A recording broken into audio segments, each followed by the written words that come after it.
Welcome to the Uncle's channel. Thanks for watching today, and let's continue our journey to finish every single Game Boy and Game Boy Color game. They focus on a game called the Smurfs for the original Game Boy. Now, if you ever played the NES version of the Smurfs, this is exactly the same game, but luckily for me, I have never played either of them, so it was my first experience with a Smurf game on any console, I do believe. I don't think I've ever played a Smurf game like at all. And that's not because I dislike the Smurfs. I've just never been like a huge fan of them to seek out anything besides like the Saturday morning cartoon that I would have watched growing up. And so if I get any of the Smurf lore wrong in this video, please let me know in the comments down below. Now, as far as like gameplay goes, this is going to be your classic platformer based upon a television show or a cartoon game. But I feel like it holds up pretty good and actually captures the Smurf charm a good bit because the animations are pretty top tier as we journey through it. But let's go ahead and dive into Smurfs for the original Game Boy. Now, this particular game did get moved up into queue a bit because Retrobox QC requested one of my earlier videos, so naturally moves up into queue. If there's a game that you want to see me cover sooner than later, let me know the name of the game in the comments down below. And just like the Smurfs, I'll move it right on up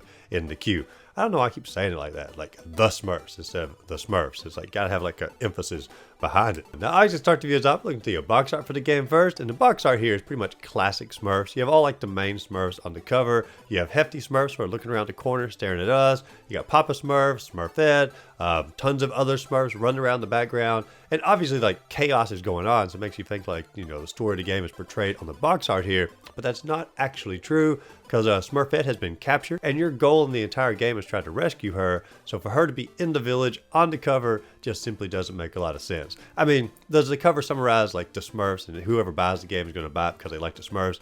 Yes. But does it summarize the story in the game? No. And so therefore the cover is, I don't know, it's still a good cover. I'm just being too nitpicky about it. Now when you start the game up here, it jumps straight into a cutscene and tells the story of Gargamel, who's the primary antagonist of the Smurfs, who's trying to capture all of them in order to eat them for supper. Now he's already captured 3 of them. He captures Smurfette, Jokey Smurf, as well as Brainy Smurf, and it is your job as Hefty Smurf to go and try to rescue all of them and stop Gargamel from feasting on your family. And that's the basic storyline, I think, of like all Smurf cartoons. Gargamel is known to always try to capture and eat the Smurfs, so the game is at least keeping up with the lore of the cartoon pretty darn well. And as far as like graphics wise for the cutscene, it's also pretty great graphics here. I know from just looking at it, you can see Papa Smurf right there, you can see Hefty Smurf, you can see all the other Smurfs. They look just like Smurfs. It's not like one of those games where you're like, I guess it sort of looks like them. No, this is definitely a Smurfs game, and the animation keeps up pretty solid throughout the entire experience, not just the cutscenes. Now, as far as like the title screen goes, you got a nice little ditty in the background, and the soundtrack is actually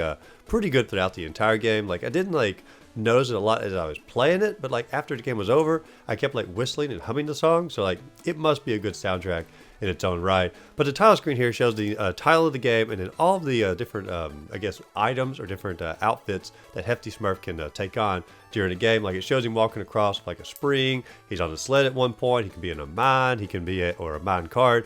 He can be riding like a little falcon through here. And so it shows like all the different things that Hefty Smurf can do to sort of give you like a preview of what the game is going to be all about. Now, when you start the actual game up here, it's going to be divided into 12 stages or 12 acts.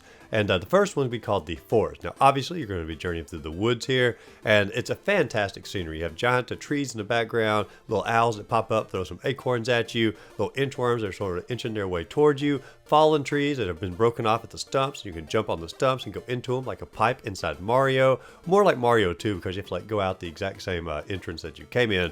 But regardless, a fantastic scenery here, a fantastic aesthetic, and it really does fit the Smurfs art style like pretty much on point, because you could take Hefty Smurf out of any of these scenes and just show me the background here, and I would guess it is a Smurfs game before any other game, just because of like the art style and how it looks as an overall. So that is big props to the developers here, because they did keep the look of the cartoon, and I always do love when cartoon-based games at least strive for that. Now, as far as the gameplay or the controls go, it's pretty much a platformer of its era. You press the A button to jump, the B button to run, and the D-pad to move back and forth. There is no attack button. If you want to kill an enemy, you just simply hop on the enemy's head and you take it out that way. However, even though the controls are very simple, they're not executed perfectly for the game. Like when you want to come to a stop, your Smurf does continue to take at least 1 or 2 steps after the stop, which does sort of throw you off a little bit when like timing jumps or trying to position yourself really close to the edge. I mean, like you do get used to it as the game progresses, but it does sort of throw you off, at least in the early stages, because like when you want to stop your character, you don't expect him to walk as many steps as he's going to walk after you let go of the D-pad. Now, as you are journeying through the level, there are are some collectibles that you can get, like you can get some leaves here, which are going to lead to extra lives if you get 10 of them. There are some stars that you can get, which gives you extra points, which are going to lead to possible bonus levels at the close of your stage. You can also get a pine cone, which is going to refill one of your health meters, and you can also get a Smurfette doll or a Smurf doll, which is going to allow you to have an extra life. And so it's going to be pretty easy to get extra lives in the game, especially in the earlier levels, and it's going to be pretty necessary because like toward the end of the game, it can get pretty difficult as far as like timing some stuff right. So you do want to make sure you get as many extra lives as you can in these early levels, just simply to save them up for the end game. Now Act 2 is going to be called the River Smurf. It's going to mix the gameplay up a little bit, because now you're going to be on a log journeying down a river, trying to avoid the fish. You're going to jump out, trying to chomp you up here. And also the larger logs are going to try to pin you against the back of the screen in order to give you an instant death if they do that. And at first I thought the stage was a little harder than it initially was, because I thought if you like touched the log at all, it was an instant kill. And so I was trying to avoid all of the logs, but once I realized like they have to actually pin you against the screen, the level got way easier here. You can obviously get your same collectibles as you go, and the aesthetics for it are also pretty top tier. Even though your Smurf is smaller, I still think it captures the Smurf atmosphere pretty darn well. Now Act 3 is going to be called the Bridge, and truth be told, the bridge part ends pretty darn fast, and you're left with these little logs that you have to hop on and try to journey your way all the way to the end. And there are some birds that are flying like on top of the logs or above the logs, and you can hop on the birds, but when you do that, you're such a heavy Smurf that the birds begin to slowly begin to float down. They can't bear the weight of hefty Smurf here. And so you do want to use the birds sparingly, and pretty much only when you need to hop on them for a second in order to get to a higher platform or higher area. This level I wouldn't really call challenging, but it's definitely the most challenging thus far inside the game. Now Act 4 is called the Swamps, and once again the aesthetic is nailed perfectly here. You're journeying through here, you have little cattails in the background, little lily pads, little frogs that pop their head out. You can hop on the frog's head. Don't stay too long because they'll go back under the water and you'll have an instant kill here. There's mosquitoes that you can hop on and ride on the back of the mosquitoes. I mean, it feels like you're in a swamp, so they pretty much mission accomplished for the Smurf team here. The only hard part about this level are the vines that sort of come down, and there's these vines that are sort of you know, hanging above the lily pads or hanging above the frogs. You jump on them, and obviously you climb up them and jump from one vine to the other. But when you jump off of a vine, you can only hold the right button on the D-pad, because if you hold the right button and up, you'll just simply jump back on the vine that you were already on. And by holding the right button at the same time, you'll end up just sort of falling off of the vine. And so it took me a little while to get like the controls just right to hop from vine to vine. Maybe it was just me on this, but it did not feel like any other vines I've climbed in any other video game. It did not feel natural at all. But as far as the level goes, great aesthetic, fun environment, just simply a little bit off on the mechanics a little bit. I did get a bonus level after the swamp called the Dam, and evidently the dam has broken and water is beginning to rise, and you just sort of have to journey around and collect as many items as possible before the water reaches all the way to the top of the stage. Now after this, I do have the first boss in the game, and I have no idea what the boss's name would be. I'm just going to call it Snake Boss because it's obviously a snake, and it's coiling its body around the rails here, and you can't attack the snake until its little head lifts up, and when its head lifts up, you can hop on it, or do a quick little pounce, and it gets stunned and hurt for a little bit. And once you do that 3 or 4 times, you've taken the snake out. You can pick up a key, take it off to the side, and you can unlock the first cage, which is going to house Brainy Smurf inside. And so you do have the first Smurf rescued. And I mean, they even has like little glasses and everything on it. So I mean, they really took the time to, like I said, keep the Smurf look about the game. Now, Act 5 is called the Sarsaparilla Fields, and truth be told, I don't know like anything about Sarsaparilla. I don't even know if it's like a real plant or not, or if it's some of the Smurf universe made up. But it's in the Smurf cartoon, and it's basically a cave level here. You're journeying through it, and Sarsaparilla is dripping from the ceiling. You have to avoid the drops. You have to avoid the spiders that are coming down to attack you. There's also a kookaburra here sort of bouncing around the ceiling and the ground, trying to hit you. At least I think it's a kookaburra. It may be something from the Smurfs universe I just don't know about. There's one part of the level I found pretty interesting. There's a little secret area, and truth be told, there's a lot of secret areas in the game. But there's one secret area where you drop down from the ceiling, and you collect all of the items, and there's a hole in the bottom. And you think if you drop down from the ceiling, you collect the items, you probably exit out of the hole. And if you go down the hole and you fall into it, it actually just kills you off. It's a instant death. It's a regular deadly hole at the bottom. You have to jump back out the top in order to continue on through the level.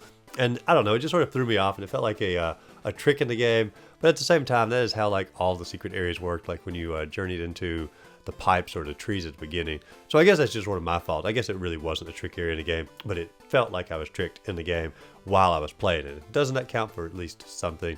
Now, Act 6 is going to be called the Mountains, and this is your first true vertical level in the game. It's going to be all vertical, and as you're going through it, you have to avoid the falling rocks that are coming down, bees are trying to attack you, and as well as the birds are back, and they're going to help you go from one platform to another. Now, evidently, these birds are a little bit more durable or a little bit more sturdy than the birds that were in the swamp because they do not sort of float down when you hop on them. They can handle the weight of hefty Smurf, and they can take you all the way up to the top, and you can journey through the level here. Now, there's also a few different backgrounds that are going to change as you're journeying through it, but the mechanics are going to be mostly the same. Just simply continue flying on the birds, avoiding the rocks, and climbing to the top, and you'll be just fine here. Now, after Act 6, I do get another bonus game called the Bubbles. And I have to tell you, there's a lot of bonus games in this. Instead of just repeating the same one over and over and over, the variety of bonus games is pretty nice. For this one, you hop on like a bubble pipe, and it puts you in a bubble here, and you basically travel to the top of the screen or left to right trying to avoid the butterflies, collecting a variety of items. And I have to say, like, look at the image of the Smurf while he's in the bubble. Like, he is in pure ecstasy here. He is the happiest a Smurf could possibly be inside the bubble. And hey, maybe that's Smurf lore I don't know about as well. Maybe they truly do adore being in a bubble. I don't know, but this Smurf here, he is one happy Smurf. Now, act number 7 is going to be called Flight of the Stork, and naturally, you're going to be riding on top of a stork here, trying to avoid the other birds, trying to avoid birds that are throwing acorns at you, trying to avoid lightning bolts from the clouds, trying to avoid spikes in the ceilings for when you journey through little cave areas. It can get a little bit hectic, but I mean, it's a really cool background, really cool aesthetic, and even though it's a simple sprite here, I do enjoy the Smurf on the stork. And I also appreciate that the game is trying to mix the gameplay up a little bit as it goes, instead of just simply doing the same platforming over and over and over. Now, Act 8 is called the Old Gold Mine, and in this one you're basically in a minecart trying to avoid the rocks that are rolling at you, trying to jump over the breaks in the track, and just simply make your way to the end. I don't know like which game started the minecart craze in the 90s. I don't know if it was Donkey Kong Country, if there was a game before that, but it felt like every platformer of this era had to have a minecart level in it, and Smurfs can be of no difference on that. Now, Act 9 is going to be called Inside the Volcano, and essentially the volcano is getting ready to explode and the lava is beginning to rise, and all you have to do is traverse the volcano bottom to the top and stay just slightly above the lava, hopping from platform to platform until you can escape it and hop out of there. It's not a super hard level, but the pressure does get to you if you like mess up a little bit, because then you're like trying to rush it, which makes you mess up more. And so you could end up losing a good number of lives inside the volcano. And it really just boils down to the pressure that they put on you here. Now, after this, you do have the next boss fight, which is going to be called the Dragon, or at least what I'm going to call the Dragon here. And the aesthetic for the dragon looks so Smurf-like, it's ridiculous. Like, I don't know if this dragon is like actually in the cartoon or not, but this dragon looks 100% a Smurf creation. But as far as the gameplay for the dragon goes, he's actually pretty difficult, because what you have to do is there are explosive presents off to the side. You pick those up, hop on the platforms, toss it at the dragon, and after he's blown up 3 or 4 times, you take him out. But he shoots out fire, and he can catch the platforms themselves on fire, and the flame won't go out until he shoots out another fireball, and you can actually be off to the far right hand side. He can catch the platform closest to you on fire, and since he's off the screen, or his sprite is, he won't shoot out another fireball, and so like you're just stuck there until you actually have to purposely take damage in order to get them back on the screen just enough to shoot out another fireball. And even outside of like this little annoying game glitch here, as I'm going to call it, it's a fairly difficult area, because just trying to navigate around his flames. He's probably the hardest boss in the game, because like even after you learn the mechanics here, there's still like the random factors going to cause you a good bit of trouble on him.